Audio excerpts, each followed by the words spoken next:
What's up guys, Jeff Cavalier, ATHLEAN-X.com. Wrapping up our series here on the big three. We're going deadlift here. Another impressive lift for you, deadlift. It's impressive. A little more impressive than mine. Yeah, it's impressive for I guess having one leg, I guess you could say. The one-legged monster here. One thing in combat, guys, again, I think the biggest thing that always motivates me about Casey is like, no excuses. You know, no excuses. I mean, he was dealt a tough hand, but it's like, that's what actually allowed you to get into this in the first place, isn't it? Yeah, absolutely. It's kind of like built me to be who that I am is today, and you know, it's transferred over from me really pushing myself to now it's pushing people, you know, right. and given that whole, you know, no excuses mentality. And you know, for me, with all the, you know, the damage that I took from that IED blast in Afghanistan, doing these workouts and doing this stuff, it's truly painful for me. But when I'm done and I'm walking out of here, I feel like I made so much ground with myself and with people. Yeah. You know, there is no excuses for why you can't, you know, get to the gym, put in that dedication, put in that work, and live a better life. I mean, it's again, you inspire me. That's why you're here in this gym, and now we got to try to inspire some other people too. So the key thing is this: on the deadlift, there are some key moves I think that would allow people to increase their deadlift. The deadlift is one of those moves I believe that people have a high capacity to lift more on. Absolutely. Right? And I don't care what your body weight is. I think people can lift a lot more than they do, but they really have to get some of those key things down. For you, the very first key accessory lift that you like is the Pendlay row. Yeah, I like the Pendlay row. You know, the Pendlay row, you guys will see here in a minute when I demonstrate it. What the key for me is I'm trying to build explosion. With the deadlift, you got to have a lot of explosion. So with the Pendlay row, it allows me to do that. Bent over, bars at a dead stop, and I'm able to pull the weight up to basically my chest area. And it just, like I said, it builds a lot of strength and force out of the hole when you go to get ready to pull.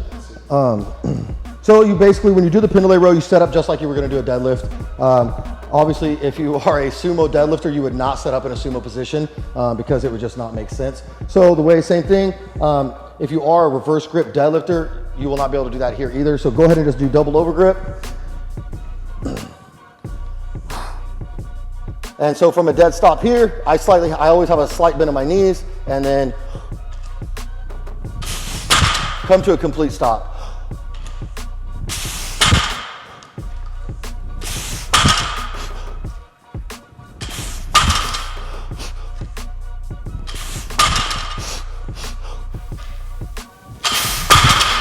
Again, not ever sort of going down, bend the elbows to kind of wind up. Right. You're getting stiff, locking out, and pulling from there. Yeah, absolutely. You guys, this is something that's key. It's one of those workouts where it's kind of strenuous, where you don't get lazy with it, you know? A lot of people are gonna do it, it's taxing. It is taxing, but it has big benefits for your deadlift. And so make sure you're adding these in. It's with all three big lifts that we've been talking about, the number one thing is your back. You use your back in all three lifts. So with the Pendlay row, we're doing a row. So we're working on the explosive muscles and we're getting an actual workout in on our back as well. And a key component of what you did there too, so when you're going for power, guys sometimes think, oh, I'm gonna train for power, 10, 12, 15, right? That's not power. Right. Power is gonna be, as you said, high quality. Quality trumps everything when it comes to power, because if you start to lose your velocity, the power's gone. Yes. Velocity is, by definition, part of being more powerful. So you have to be able to get good velocity and make sure every rep is quality. But when you load this thing though, you can still try to load up as heavy as you can, as long as you're not losing that velocity. Yeah, absolutely. You know, you can. If you're, you know, I know guys that are, you know, 700, 800 pound deadlifters, they're gonna come load this bar with over 400 pounds to do Pendlay rows. And that's the thing with this, is as it gets easier. He's talking about Jesse, by the way. Yeah, Jesse was in here deadlifting over 800 earlier today. Video coming soon. But continue to add weight. Yes, there can be times where you do like I said, 225, and as you can see, that moves pretty well for me. I could have done probably 10, 15 reps. And that's okay too. You know, get a good pump, get that form down, get that velocity going. But don't be afraid to add weight. But when you're adding the weight, don't go to a point to where the quality is gone. Okay, you need full extension, full to the chest. You should be hitting the chest. If you're doing little half ones, you're not getting the benefit out of it. So just remember that, you know, the ego thing, you know. Would it look cool if you're trying to do 405 pounds? It'll look cool on the ground, but when you go to start to pull it and you don't move it very far, it's not gonna look as cool. Very cool. Yeah. We talked about the back. We got more exercises that we actually use to focus on the back. Yes. The second of which, the straight arm push down. Yes. Let's go knock that out. All right.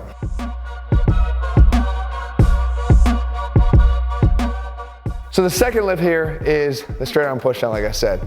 And I actually made videos on this in the past. It's one of my favorite exercises in the entire gym that you could do, because I don't think it just even has carryover to this lift, but a lot of other lifts. We call it developing straight arm scapular strength. But for as far as the deadlift itself, you like it, why? I like it because, you know, we're targeting the lats. One of the things when people go, when you go to set up for a deadlift is your lats need to be tight. Everything needs to be set, engaged, arms right outside the hips. And what will happen is if your lats aren't engaged and you're not tight, things are gonna get loose. You're gonna end up bowing, caving, your body's basically gonna get loose. And then when you go to pull, your upper body's actually gonna shake and you're gonna basically miss out on the lift. So this is just another technique that we can use to strengthen the lats. You know, and it's good to me. I feel like while I'm doing this and I'm squeezing, it's also teaching me mind-muscle connection on how the lats should feel when they're tightened. Yeah, and keeping the bar close. And keeping the bar close. Right, because everybody likes the bar exactly. drip. So like, yeah, what basically Jeff's saying is if you're here and your lats aren't tight, when you go to pull, the bar's gonna swing. Okay? If I'm here and I'm here and I'm locked in and I'm squeezing my lats, the bar's gonna just stay right here. It's gonna stay right here real tight all the way through the actual deadlift. So you guys, on the deadlift, squeezing the lats, this accessory is gonna help you guys do that. And it's a really good tool to use for it. So knock one out or knock a few out here, get the whole stack here, as expected, but I'll go through a point here. Casey likes to use a little bit of a wider grip here or a wider bar. Not necessarily a wider grip, because when he does his deadlifts, he's really just outside of hip width. But here, at least he can kind of get it down and back. A lot of times guys will hit the thighs with the bar right in front. This allows them to kind of get it down and through a little bit, past just the level of thighs. Just like that. That's basically when I'm doing mine, I basically am, okay, so I'm here. So I'm like, okay, so if this is how I'm deadlifting, then I'm right about here. Okay, this is where I need to work at keeping everything tight at, right here. Yeah, and we know too that when guys go and they go down to initiate the pull from the floor, one of the worst things they could do is get some slack in their elbows and get loose, right? But let's say you're even doing it right. If you're set up right and then as soon as you go to initiate the deadlifts, your shoulders get pulled forward because you can't pull that weight off the floor. Absolutely. That immediately to me tells me a weak back. Right? So when we get up here and we use this exercise, it allows us to keep that engagement almost as if, sometimes I actually demonstrated before, I go down here, right, and come up, and I want to just feel that. So I come down here, literally come down so I can sort of reinforce what that feels like. Yeah, it's a technique I've never used and I like that. Right, yeah. So I just come down just to feel it, come straight up, and just so I feel like I'm keeping myself in as opposed to just letting it come out. Now obviously as I start to load more and more weight on the bar, it's gonna wanna pull me out. Well, if you're training yourself enough with these accessories, that shouldn't happen. Yeah, and like you said, when you guys go to deadlift, if you guys do have a weak back or you get into that tendency to bend like that, unfortunately what's gonna happen is you're gonna tear a bicep and it's gonna be a long, painful recovery.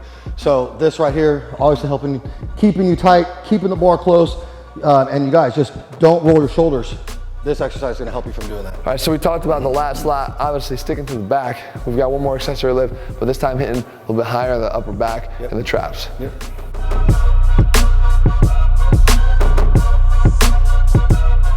All right guys, so wrapping up our accessory lifts here for the deadlifts. This is one that I do a ton, guys. You see me do this all the time, the dumbbell high pull. Casey loves this as well, and there's a reason for it. And he sort of did this one a little bit differently in terms of the weight that you use and the volume that you use on it, right? And the rep totals that you're logging on here.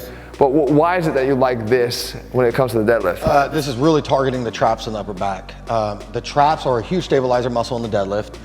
With the deadlift, when you're coming up to the top of the deadlift, is to squeeze the back. And if I'm doing this this exercise I'm about to show you, at the top, it's a huge squeeze, exactly where it is that I'm squeezing the deadlift at the top with my lockout. Right, so we were sort of transitioning from all that lat engagement, lat involvement. Mainly we were talking about from the bottom and trying to stay tight through the middle portion of the lift. But then as you get up, it really does shift up the back and then start involving more and more of that upper back musculature, right? Most people will lose their deadlifts towards the top. Yeah, so let me see you knock a few out.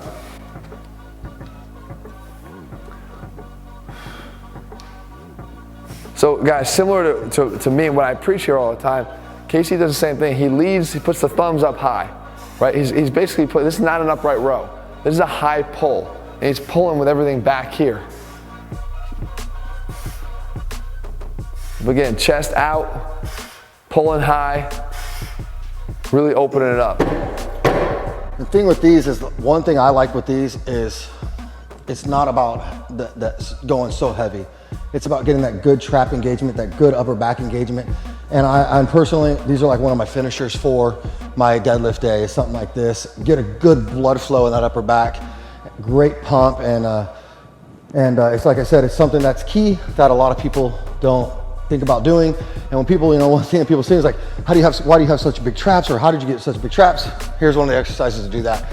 And it's a huge thing for at the top of your deadlift to complete the actual movement. And as far as your deadlift totals and stuff, obviously they've grown as you continue to develop your technique in the lift and stuff. But you really, as far as this entire series, like we talked about, these accessory lifts on a scale of 1 to 10 for you. I know we talked about how much time you devote to them and everything, but just in terms of their importance and their direct impact on your totals and what you've been able to lift, how important do you think it is? 10. I mean, without a doubt, we can't say it enough. We really can't. And I can't say it enough of how important accessories have been to make my lifts grow the way they have. If you were to take your accessory lifts out of your training for the next 6 months, my lifts would go down, 100%. They would go down. You're not sitting there training the small muscles to make the big muscles operate right, And so the lifts would go down and everything like that. So you guys, the accessories are huge. You have to do these. You just do. And sometimes it's just you are, like I said a lot, in the other video, that you are burnt out sometimes while you get done doing your big main movements.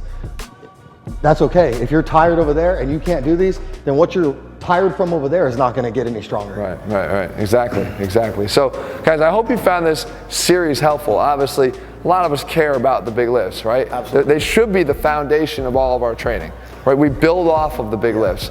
And a lot of times, I think, in a rush to sort of continue to add weight, talk about this problem all the time, you start getting away from what your real true strength is, and you start adding these compensations that ultimately can break you down. Yeah. And you can't allow that to happen. Allow the accessories to be the platform for your big lifts.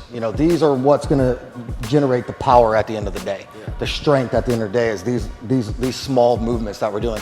They're such small movements sometimes. Something like this, or this is a very small movement, has such a huge impact on your actual big lift. So make sure you guys are hitting these. If you guys are hitting plateaus, you can't figure out why your deadlift won't go up, your bench or your squat won't go up. If you do these and you get religious with these, I promise you those plateaus are gonna go away real quick. So guys, again, hope you found this helpful. If you want more of these guys, you want us to cover more stuff here, be happy to do it here. Casey's always happy and willing to come here and stop by the Xbox. I always love having them, man. So thank you for coming by. Thanks, Jeff. It's awesome to have you, man. In the meantime, guys, if you're looking for a program, we don't overlook any of these things, guys. They all matter. Head to ATHLEAN-X.com and look for the ATHLEAN-X training program.